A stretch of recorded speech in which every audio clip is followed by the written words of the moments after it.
l'a mis en place. C'est pour ça aussi que nous gardons cette manifestation. Parce que on dit aujourd'hui qu'on est dans un monde numérique. Simplement, il reste aussi deux autres aspects. Le papier reste et la connaissance reste. Et donc ce lieu, cette bourse-là, est à la fois un moment où on peut échanger des informations écrites, mais surtout un moment où on peut se rencontrer et prendre conscience que pour le touriste, lui, les limites n'existent pas. La communauté de communes du pays de Lausanne, le touriste, lui, il ne connaît pas. Il va apprécier ici un site, il va apprécier un paysage, il va apprécier autre chose, un producteur, il va apprécier toutes ces choses-là. Et le fait de faire cette bourse-là, pour nous, c'est important de manière à bien prendre conscience que seul dans le tourisme, on n'existe pas. Seul, on n'existe pas.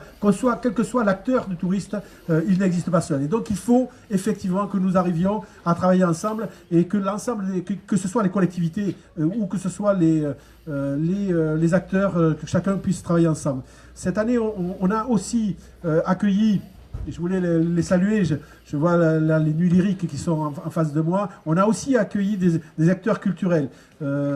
Si on veut parler de notre attractivité sur le territoire, bien entendu que nous devons avoir à la fois des acteurs touristiques, à la fois des acteurs patrimoniaux, à la fois des acteurs culturels, parce que c'est tout ça qui fait, toutes ces choses-là, cette richesse-là, qui fait que demain notre territoire sera attractif. Donc merci à vous d'y avoir participé.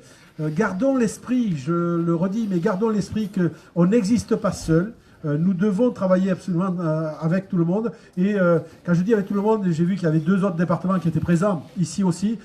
C'est pareil, hein, on est proche ici du Périgord, de la Dordogne. Si on ne sait pas travailler avec la Dordogne, on n'aura que très peu de clients. Donc nous devons vraiment avoir à l'esprit ces aspects-là.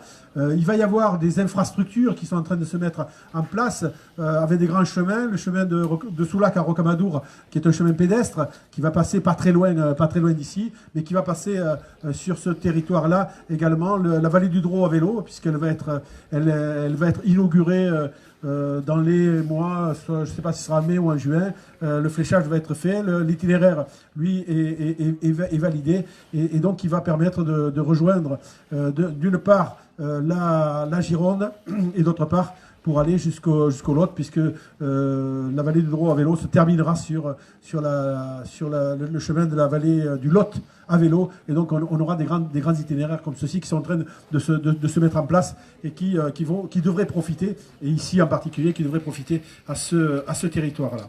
Voilà ce que je voulais vous dire. Merci à vous de votre participation. Je vous souhaite du beau temps et puis une belle saison à venir. Je vous remercie.